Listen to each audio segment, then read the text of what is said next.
Optimal health for high performers.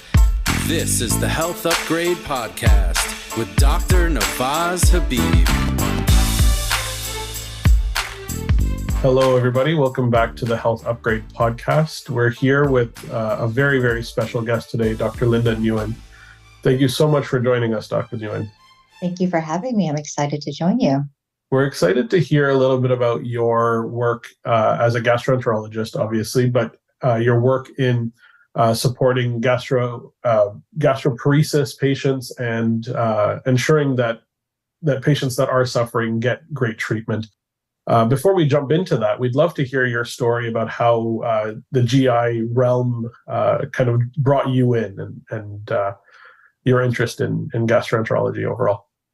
Yeah, so I'm someone who loves food, and the idea of having individuals out there who cannot eat or who suffer from eating or after eating is really heartbreaking. And it goes back to my mother. So when I was in undergrad, she was diagnosed with gastric cancer and had surgery.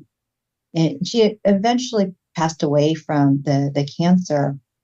But during her years of therapy, the hardest thing for her was she couldn't eat. And it affected her in such a way, not just nutrition, but the ability to socialize. And because food and eating plays such a huge role in everything that we do, that's why I'm passionate about trying to help people, not necessarily cure digestive disorders, but help people be able to manage their chronic disorders. Yeah, I imagine it can be very tough. I personally haven't had to deal with that type of challenge, but I know that gut health plays such an important role in our overall ability to function. And we know how social lives are tied so heavily towards food and just that experience. So it obviously having happened within your family is a great way to kind of prompt you to go in that direction. Yeah, I have a saying that I like to say when I was really interested in wines and good wines. We used to go out and we would talk about the fact that in order to live, you need to eat. But in order to really love living, you need to love eating.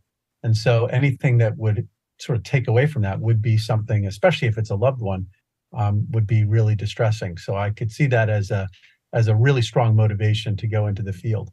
So that's a great intro to why your focus is where it is, which is on gastroparesis. Can you let our audience know a little bit more about what gastroparesis is about, and what causes it, and what the people go through when they're experiencing it? Yeah, so gastroparesis is the paresis part means paralysis, but the reality of it is that the stomach isn't paralyzed, but it's not functioning appropriately. So there's slow digestion, slow emptying. And the most common symptoms are nausea, vomiting, fullness, so early satiety, feeling really full after a small meal, abdominal pain, bloating. But the real cardinal symptoms are, nausea and vomiting. The most common cause, if we can call it a cause, is idiopathic gastroparesis, meaning we don't know what the cause is. And then, diabetes is the second most common. And we see in neurologic disorders like Parkinson's disease. More and more, we're recognizing post-infectious causes of gastroparesis. So after viral gastroenteritis, Epstein-Barr virus, we're seeing gastroparesis after COVID infections, independent of the severity of the COVID infections. So there's the post-infectious cause of it. So as we learn more, we're going to find more causes, and I think that bucket of idiopathic will get smaller and smaller. But right now, the most common are idiopathic, diabetic, and then I forgot to mention post-surgical. So surgery that can potentially injure the vagus nerve. So common ones are anti-reflux surgery, like fundoplication, for like heart or lung transplant, open heart surgery, any thoracotomy, so any chest surgery that can potentially cause injury to the vagus. I would imagine anterior spine surgery also, where you have to mobilize the enteric nervous system and the intestines. Anytime you're mobilizing that, you're disrupting that really important enteric nervous system, and that can almost be like is it almost like a post-operative ileus that just never resolves in this case of surgery? Not necessarily post-op ileus, because with ileus we think of it as more of a small intestine dysmotility, or colonic dysmotility. This is really isolated to the stomach, and it's not necessarily transection of the vagus, because then you would think more if there was complete transection that you would get dysmotility more distal in not just the stomach but the small bowel and the colon. The vagus innervates the GI tract essentially from the esophagus all the way down to the right colon.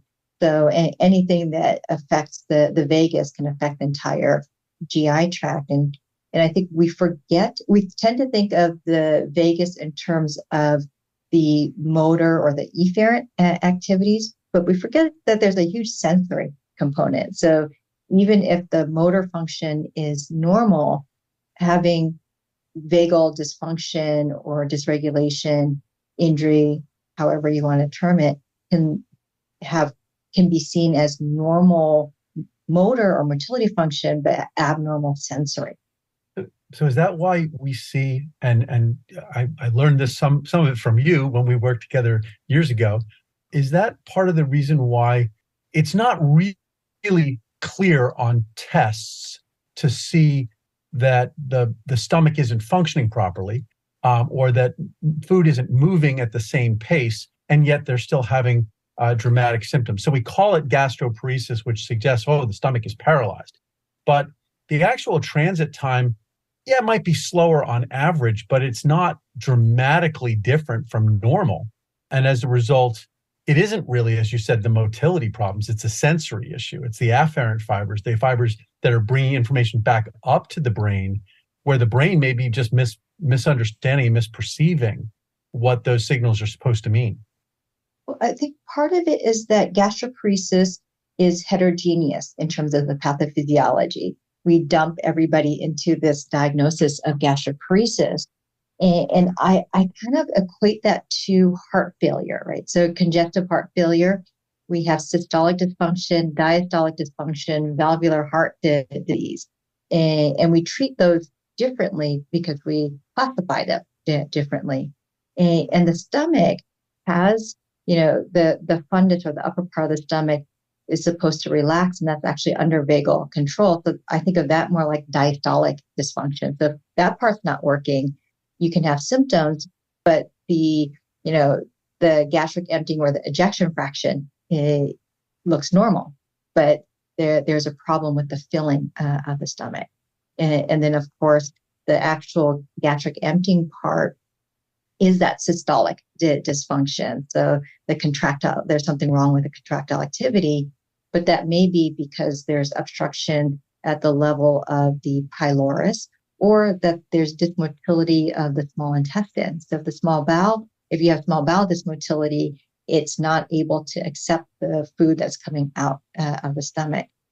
But we dump all patients with delayed gastric emptying into a singular diagnosis of gastroparesis, which is why we often see that normalizing of the gastric emptying does not necessarily correlate with normalization or resolution of symptoms. That's a great analogy. That analogy to the heart, and as you're talking, it seems like it's really, there's two separate groups. One group has I'm going to probably get this wrong, but one group has sort of a sympathetic overdrive, and the other group has a parasympathetic problem. And so the two things may produce similar symptoms in the way you feel, but they're really doing something fundamentally different. And so that's a very interesting way of looking at it. Does it make one group of people more, I won't say susceptible, but more responsive to certain treatments versus another group? So we do see, autonomic dysregulation in patients with both diabetic and idiopathic gastroparesis. In diabetes, we see more of, an autonomic neuropathy, so more widespread. In idiopathic gastroparesis, it tends to be more of a dysregulation, as you say, some with, abnormalities in the sympathetic nervous system, others in the parasympathetic. And we haven't gotten to the point where we can personalize the therapy saying, okay, you have high sympathetic activity, and so we need to give you a therapy that's going to decrease that. Or you have a problem with, parasympathetic excess or hypo parasympathetic function. So, one of my visions, and JP, I think we talked about this years ago, was that it would be great if we could, measure those and characterize people and show that if you have this signature, then this group of therapies will work for you. Right now, where we're at is more, symptom-driven treatment. So if it's nausea, we treat the nausea. If it's pain, we treat the pain.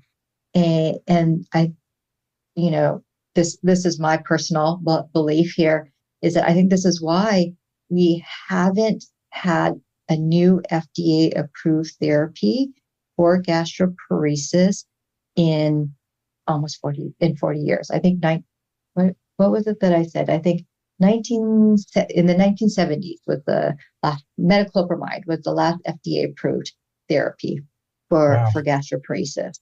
And we know metoclopramide isn't great. There's an FDA black box warning for it, limiting it to 12 weeks because of the risk for tardive dyskinesia. And a lot of patients, by the time they come to me, they've already tried it. It either doesn't work or they've had side effects from it. I'm not saying that, it doesn't work for everyone, but because of the lack of therapies, there's this huge unmet need out there, and patients are suffering. And I think that the other difficulty when there are limited therapies is when doctors don't know what to do. We do what we're great at. You avoid, right? You're like, you've got gastroparesis. I don't know what to do with you. Go to an academic medical center. But there are limited academic medical centers that can help take care of patients. So we need to, have more therapies accessible to patients that are safe, that then, gastroenterologists in the community and even, primary care doctors or endocrinologists, neurologists will be comfortable prescribing or providing these therapies.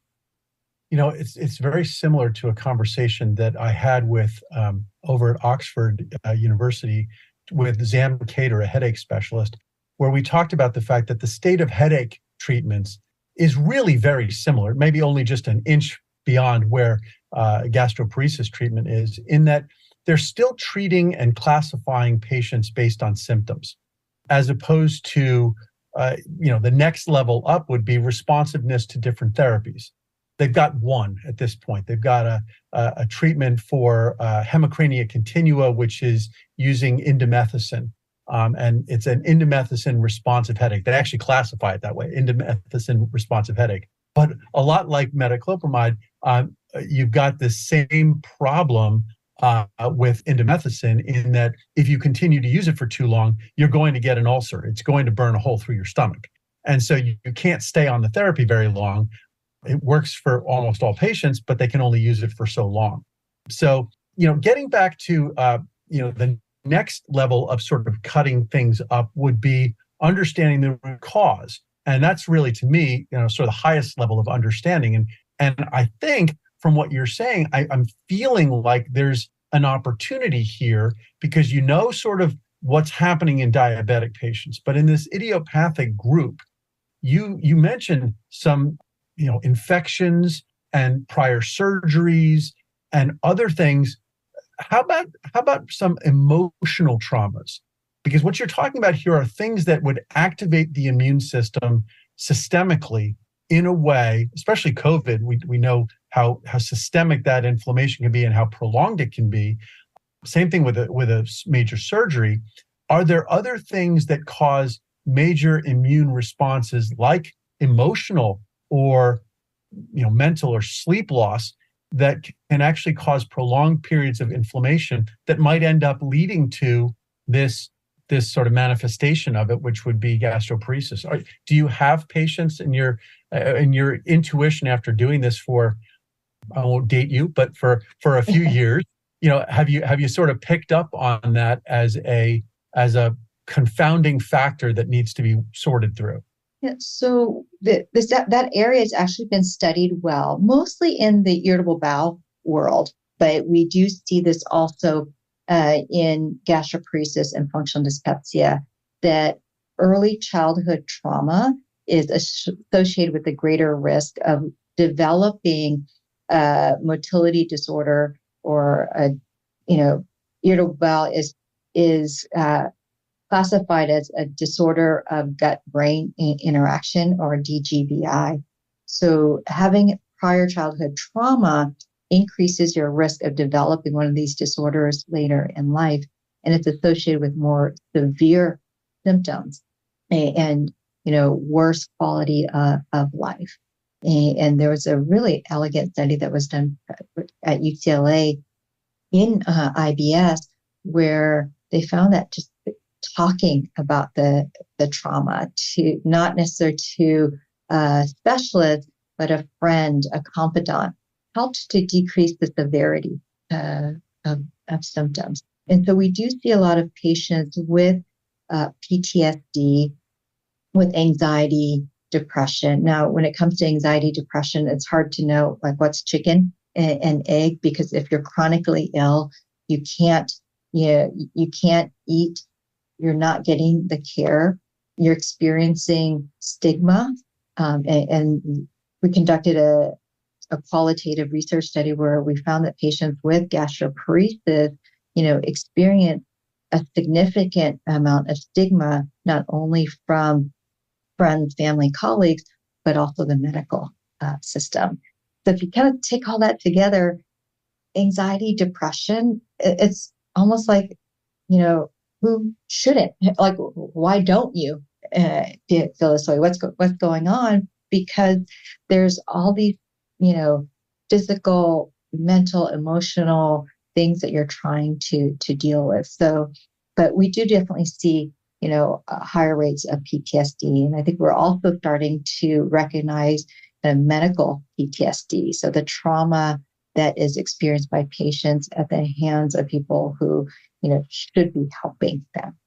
This is really interesting because it ties in with the polyvagal theory of safety and driving a strong vagal response, a strong parasympathetic response when we feel safe, when we feel comforted, when we feel emotionally capable and not vulnerable or under emotional stress. And what this does is, when we are in a space or a feeling of lacking safety, it pushes us initially into a sympathetic overdrive or a sympathetic state, theoretically, of course, but we can see it with the number of conditions that somebody is experiencing and the severity of those symptoms as they increase.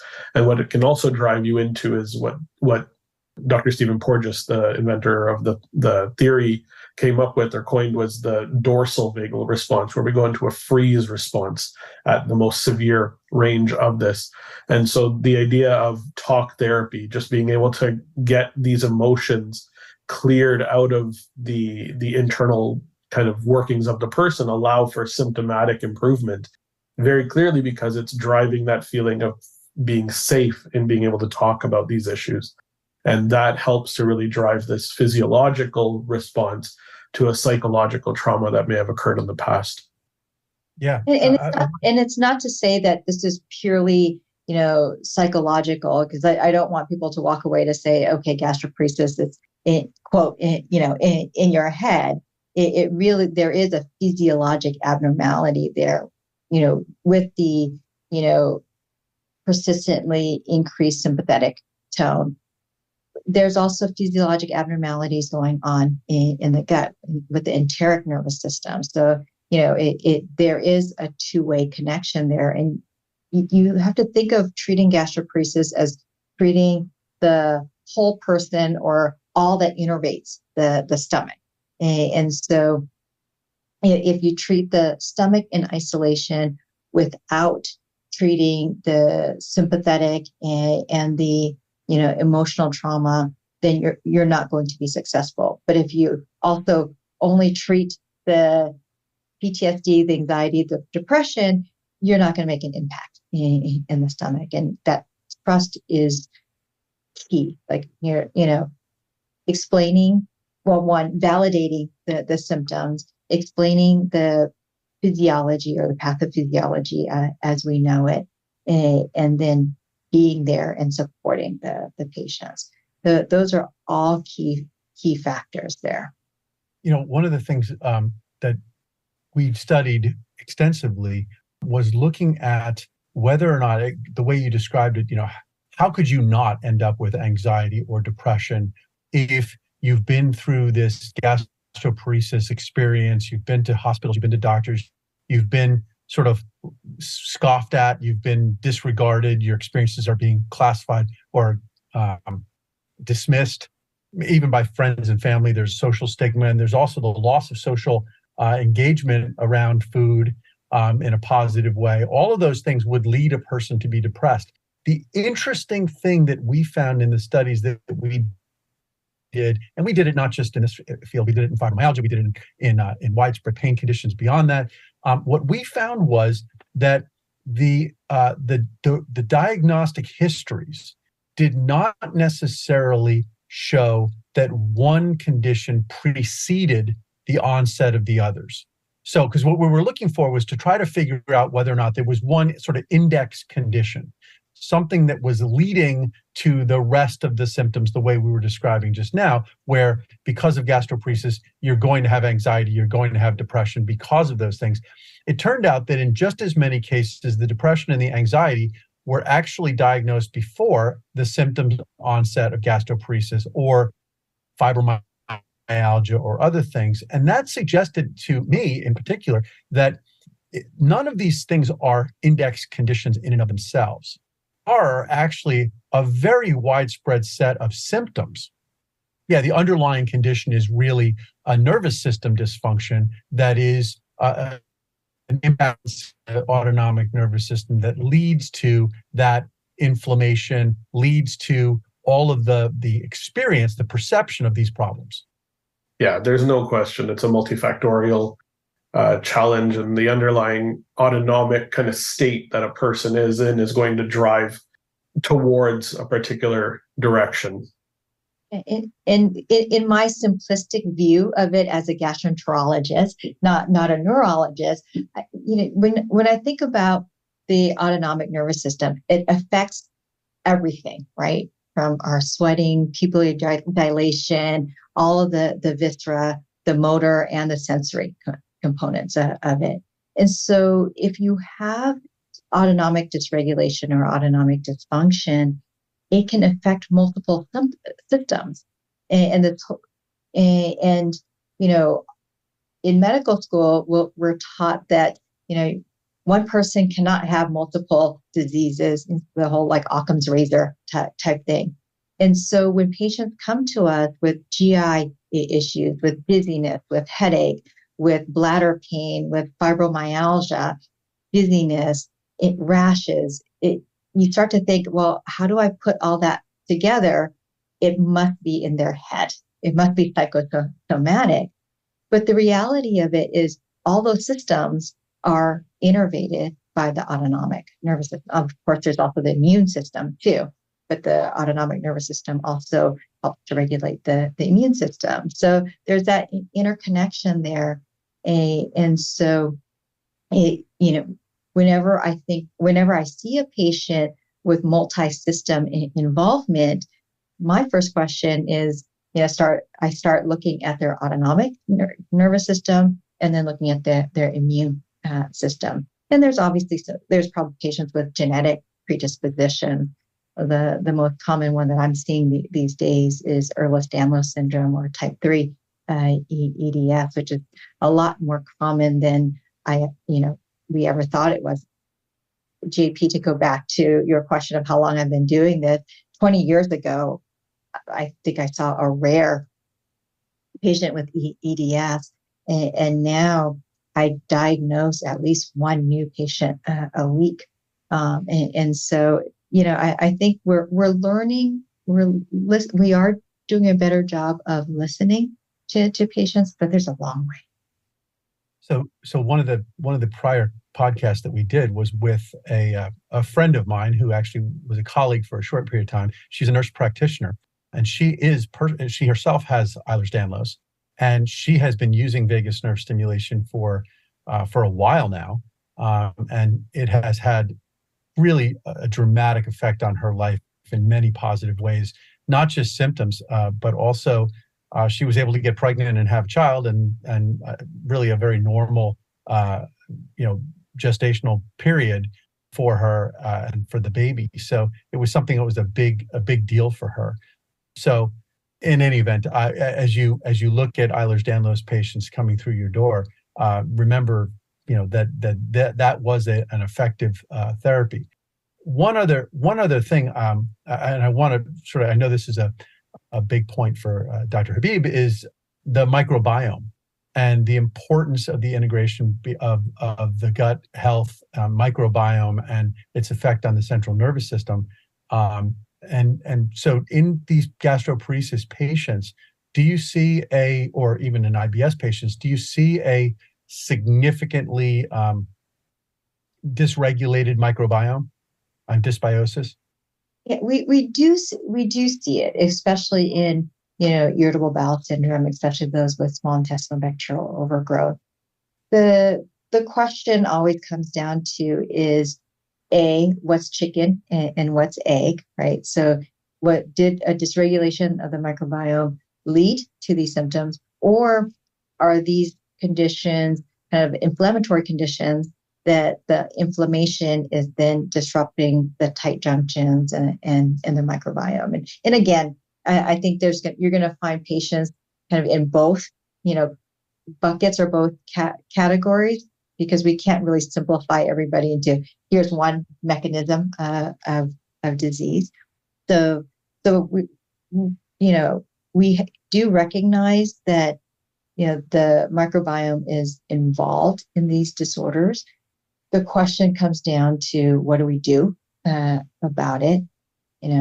Probiotics, I think, have variable effects in quote normalizing the microbiome and leading to symptom improvement, and even studies like doing fecal microbiota transplantation or FMT. We don't, other than recurrent C. diff infections, we haven't found kind of a role for that yet. There are things that we do know that can negatively impact the microbiome that we can that we can shift or we can influence. One is diet, right? So ultra processed, eating ultra processed foods, high sugar, the sugar additives, those are all things that can negatively influence the microbiome. But eating whole foods, like more of a Mediterranean diet or fermented foods, can increase the diversity. Sleep, we know that disordered sleep is associated with dysregulation of the microbiome.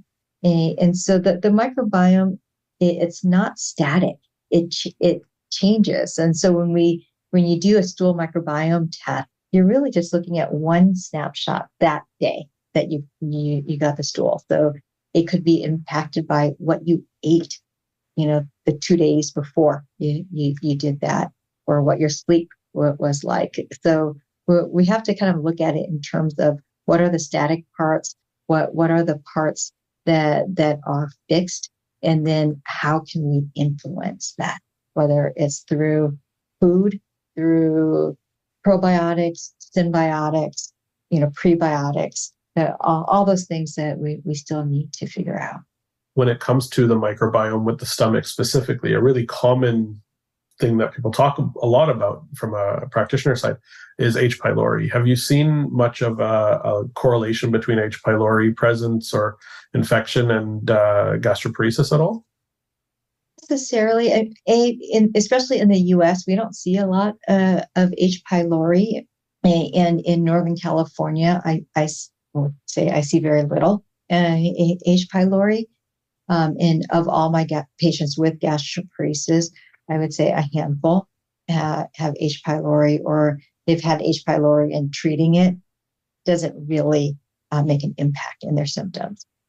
That being said, because it is considered a carcinogen, if you find H. pylori, you should offer treatment, not for the gastroparesis, but for the sake of H. pylori. Certainly, yeah. I was going to ask, because about sugar, you talked about highly processed foods and sugar intake having an impact on it. And maybe it's just because I finished writing a chapter of a book about metabolism. Do you see a shift in mitochondrial health? Do you see oxidative phosphorylation? Are you seeing more glycolysis? Are you seeing a shift away from, how does like a ketogenic diet where you're relying more on fatty acid burning than glucose, how do those play into, and has there been work looking at what mitochondrial health looks like in patients with gastroparesis? Good question. We have not looked at it, or I'm not aware of that. In terms of metabolism or metabolic rate, we do observations. We do see an interesting phenomena in that about 30% of patients with gastroparesis have a BMI over 25, which makes you think, how can this happen if they have nausea, vomiting, and generally, when you look at the average caloric intake of someone with gastroparesis, between 900 and 1,200, kilocalories per day. So it doesn't match the energy in, energy out equation. And we started to do a study which ran into challenges because of COVID. Is we were looking at resting energy expenditure using like a metabolic cart, and looking at the difference between what you measure versus what you calculate based on the current formulas that we have based on height, weight, activity, age, sex, etc., on what your caloric needs are. And in the patients that we were able to enroll, we found that there was a discrepancy between like their resting energy expenditure and their calculated caloric need. We also found in looking at their dietary intake that a lot of patients may have been calorie neutral in terms of they were eating the calories that they needed, but they were protein deficient. The majority of the calories were coming from carbohydrates. And whether or not that is contributing to the obesity or the weight gain that we're seeing, or could it be the medications? We don't know yet, but it's an interesting phenomena or observation that we're seeing, which goes back to adding stigma to patients, right? So if you have a BMI of 35 with gastroparesis and going into an emergency room vomiting, the looks that the patients get, that how can you have gastroparesis if your BMI is 35? The tough thing to navigate, right? Because you've got this concept of metabolic syndrome and metabolic challenges being associated with overeating or overconsumption of calories, when in reality it may simply be the lack of ability to utilize those calories more effectively. And so there's more storage and a higher carbohydrate intake generally driving that. In a similar line, I'm intrigued by this concept of root causes. And there was one that I wanted to potentially bring up with you if you'd seen it at all, and that is the use of semaglutide as obviously diabetic medication / being utilized off-label for weight challenges. Have you seen any issues with gastric motility being reduced secondary to the use of semaglutide medication? Yeah, so the whole class of the GLP-1 agonists do slow gastric emptying. And there have been studies that have looked at gastric emptying before and after. So in anyone that, is on one of these agents, I will take them off the therapies before measuring a gastric emptying test. Now, delaying gastric emptying and causing gastroparesis, those are different leaps there. Majority of the patients that, actually every patient that I've taken care of who is on a GLP-1 agonist and symptomatic, if you reduce the dose or stop the medication, the delaying gastric emptying goes away. I know there are people who have talked about stopping the medication and continuing to have gastroparesis or having it cause gastroparesis. We don't know. There's no case reports of that or why that would happen. If it's cleared the system, could these agents unmask something? And again, a lot of patients who are on these medications already have diabetes. So could this have been diabetic gastroparesis that was unmasked because you delayed the gastric emptying further than it had previously been delayed? Especially with the long-acting GLP-1 agonist, people have to remember that stopping means you have to stop it for at least 5 half-lives. And so for some of the longer-acting ones, where the half-life is 7 days, you're talking about 35 days of waiting. And so oftentimes what I'll see is they'll stop it for 1 or 2 weeks and say, oh, I'm still symptomatic. It must not be the medication. Yeah, definitely not enough time to get a very clear sense. And that's an important factor to consider for any practitioners out there that might be listening to this. Why don't we shift gears now? We've talked a lot about root causes. We've talked a lot about things that drive gastroparesis potentially. Why don't we shift gears to therapies and tools that have worked in your practice and that you are utilizing on a day-to-day basis? Why don't you let us know about a couple that, or a few that have stuck out as being very beneficial for patients that have suffered from gastroparesis? I can't say there's any therapies that are very beneficial for gastroparesis. That goes back to the metoclopramide is the only FDA approved therapy for gastroparesis, and that now we're talking about almost 40 years of no new FDA approved therapies. So it means we do a lot of kind of trial and error in terms of treating symptoms. So anti-nausea medications for patients with nausea and vomiting, neuromodulators for abdominal pain, things like, low dose tricyclic antidepressant. But you have to be careful with those because they can further slow gastric emptying, gabapentin, pregabalin.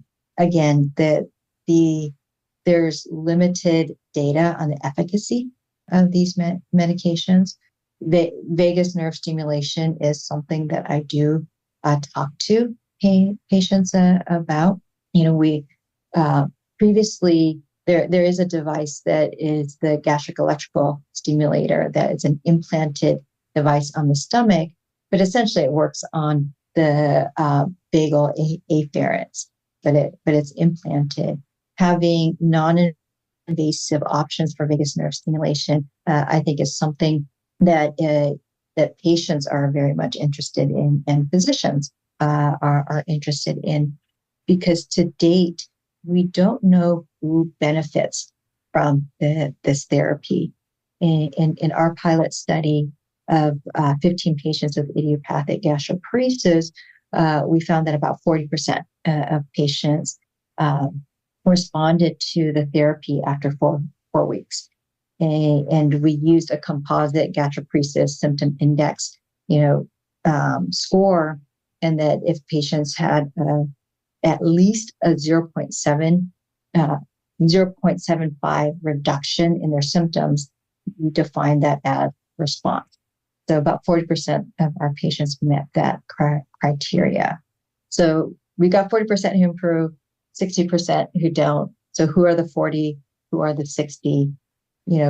Could the 60% improve with different stimulation parameters? So there's so much unknown there, but I think there's a lot of excitement and intrigue in this modality because of the non-invasive nature, and that we are potentially targeting, one aspect of the pathophysiology, which is the autonomic dysregulation that we do see.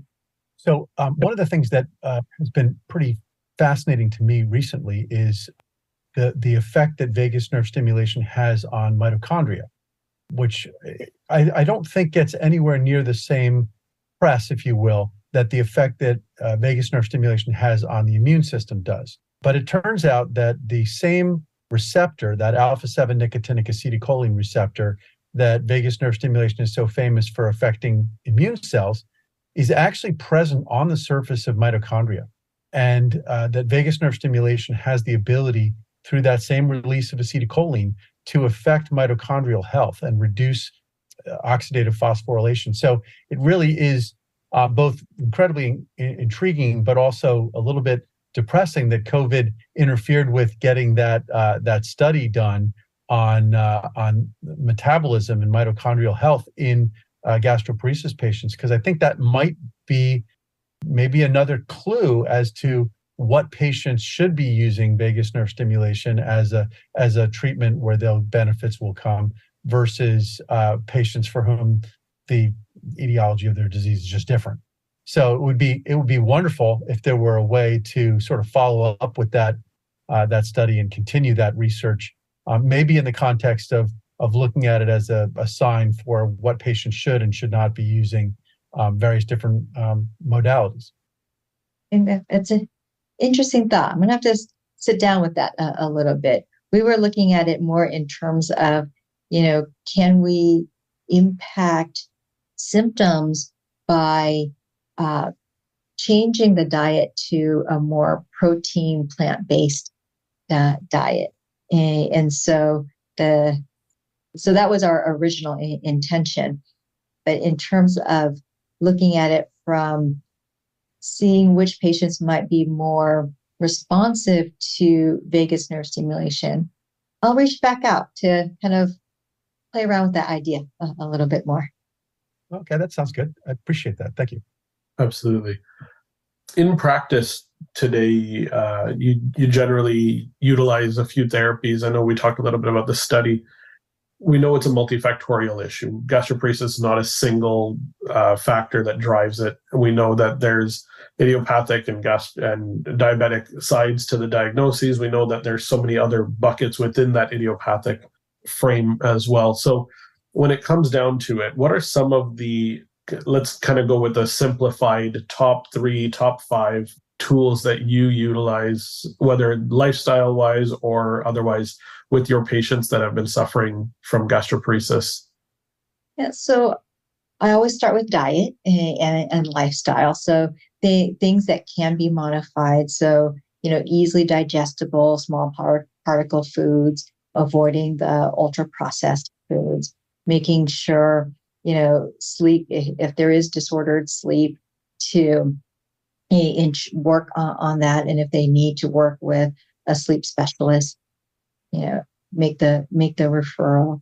And then, treating, the chronic stress, to tell someone to go live a stress-free life doesn't exist, but to really understand how you can mitigate the effects of chronic life stress on your system. So whether it's through, exercise, meditation, cognitive behavioral therapy, there's lots of evidence on gut-directed hypnosis in patients.